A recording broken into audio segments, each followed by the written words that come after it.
They call K2 the Savage Mountain for a reason. Reaching 8,611 meters, 28,251 feet above sea level, K2 stands as the second highest peak on Earth, yet statistically far more unforgiving than its taller sibling. Before 2021, nearly one climber died for every 4 who reached its summit. By August 2023, 800 had succeeded. 96 never made it home. Even experienced climbers couldn't conquer the K2 summit. Here are the stories of 5 climbers who fell from K2's merciless slopes. Lives lost in moments, legacies etched into the ice forever. Kazuya Hirai and Kenro Nakajima, the West Face Tragedy, 2024. Few names in the climbing world command the level of respect and reverence as Kazuya Hirai and Kenro Nakajima. These weren't reckless thrill-seekers gambling with their lives for adrenaline. They were artists of alpinism, visionaries who didn't just climb established routes, they created them. Kazuya, 45, was Japan's most decorated alpinist, honored with multiple Palme d'Or awards, the Oscars of climbing.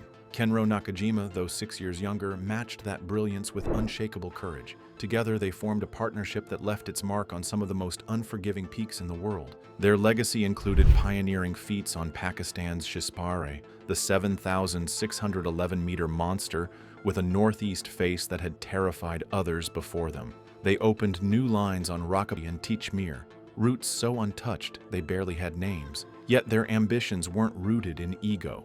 Their climbs were quiet revolutions, deeply personal missions to explore the untouched. And in July 2024, their ultimate challenge came into view, K2's West Face. To even attempt this route was considered madness by many in the mountaineering community. The West Face hadn't been conquered, it had barely been approached. Towering vertical cliffs of ice, unstable underfoot snow, and a reputation for avalanches kept even seasoned teams away. But that danger was precisely the reason Kazuya and Kenro were drawn to it. They spent months preparing, leaving no variable unexamined. Routes were mapped, every piece of gear inspected, every scenario played out in advance. On July 27th, at over 7,500 meters, they were spotted by a film crew making slow, calculated progress. Conditions were brutal.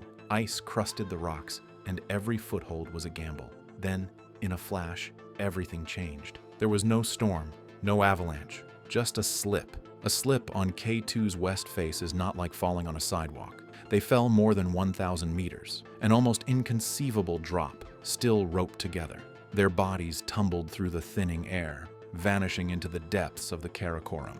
A climbing captain from another expedition, flying nearby in a helicopter, later spotted their motionless forms around 6,300 meters. They were unreachable. Not even the most daring helicopter pilot could land where they lay.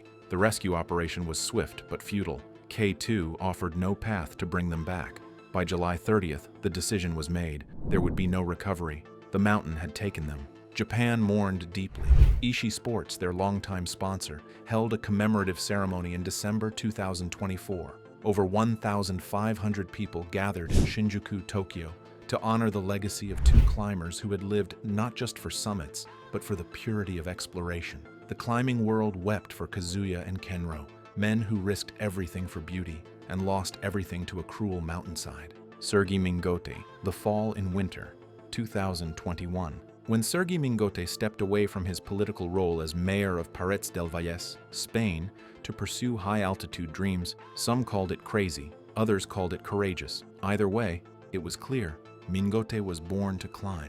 His ambition wasn't small. He aimed to summit all 14 of the world's 8,000-meter peaks without bottled oxygen in under 1,000 days. He called it the 14 by 1,000 Catalonia project. This project wasn't just about records. It was about the impossible. And what could be more impossible than climbing K2 in winter? January 2021 saw Mingote team up with Juan Pablo Moore of Chile and Tamara Lunger of Italy. Together, they braved the mountain's bitterest season. Temperatures dropped below -25 degrees Celsius. Winds sliced through clothing. Every step was a dance with death. By January 15th, the team had reached Camp 3, high on the mountain at around 7,000 meters. Acclimatization was going well. Spirits were cautiously optimistic. But K2 doesn't play by human optimism.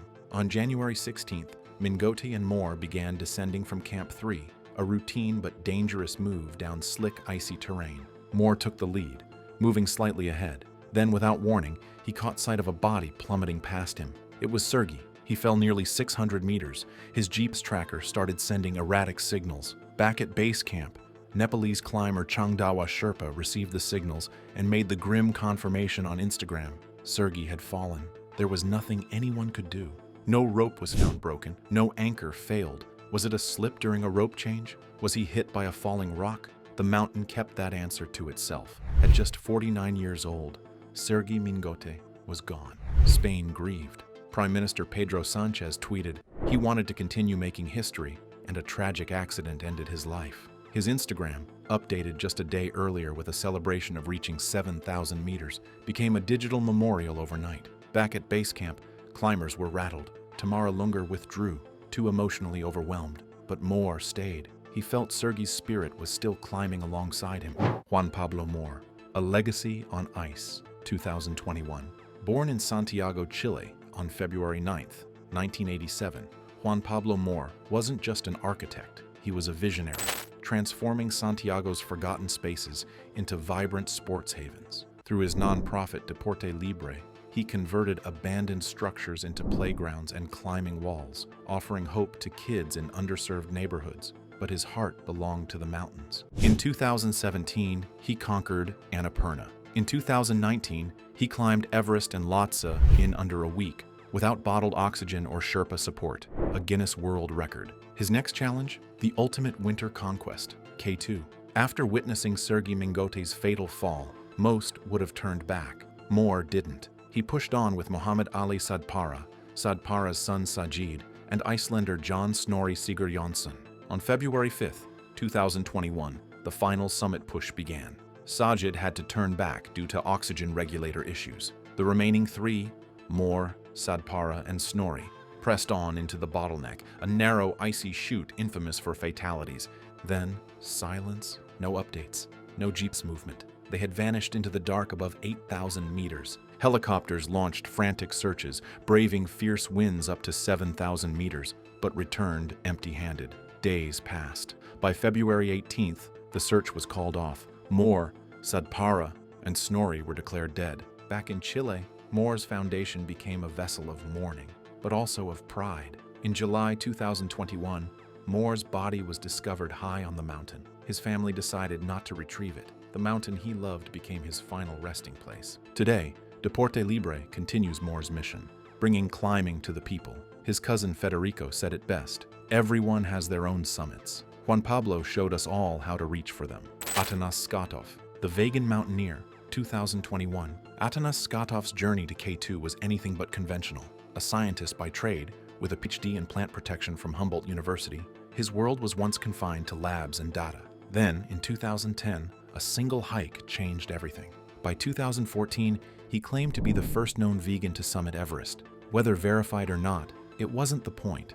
Skatov was making statements not just with his body, but his beliefs. He later became the first Bulgarian and vegan to complete the 7 summits. As 2021 began, K2's winter ascent was calling.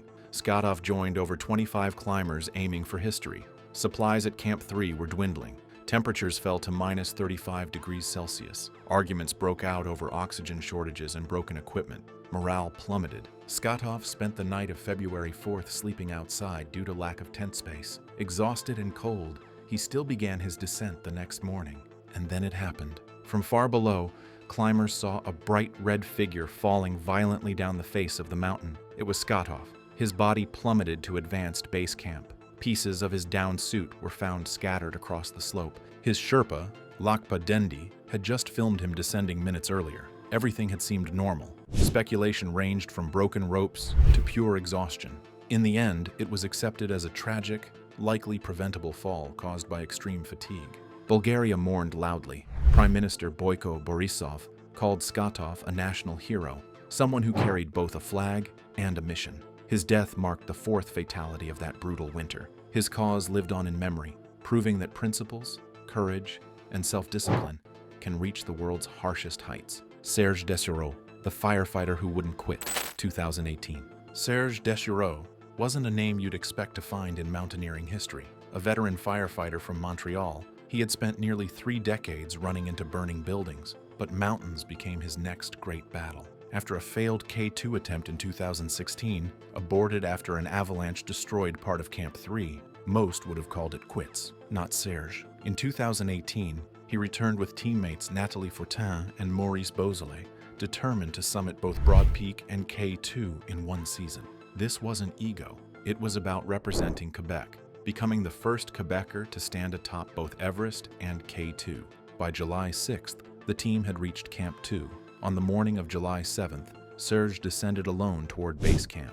Somewhere below House's chimney, a notoriously technical and risky section, he fell. Initial reports suggested a fixed rope might have failed, an old hazard on K2, where deteriorating ropes from past expeditions still hang like ghosts. His body was later recovered by fellow climbers and porters, brought down to advanced base camp. The expedition ended shortly after.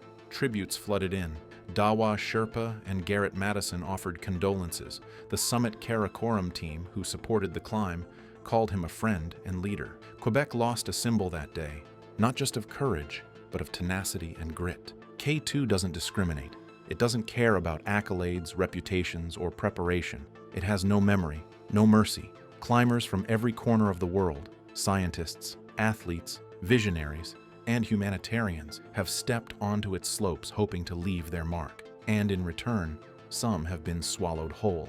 From the decorated precision of Kazuya Hiraide and Kenro Nakajima to the unwavering passion of Juan Pablo Moore, from the fire in Sergei Mingote's soul to Atanas Skatov's ideological ascent, to Serge Desserolles' relentless comeback. Each of these stories reminds us that mountaineering at this level is never just sport. It's sacrifice, it's legacy, and sometimes it's tragedy. K2 remains a mountain that only few will ever tame, and even fewer survive unchanged. If these stories moved you, consider subscribing to this channel for more deep dive explorations into the world of high-stakes mountaineering. Like, comment, and share to honor the memories of those who gave everything in pursuit of their dreams. Let their legacy echo beyond the mountains.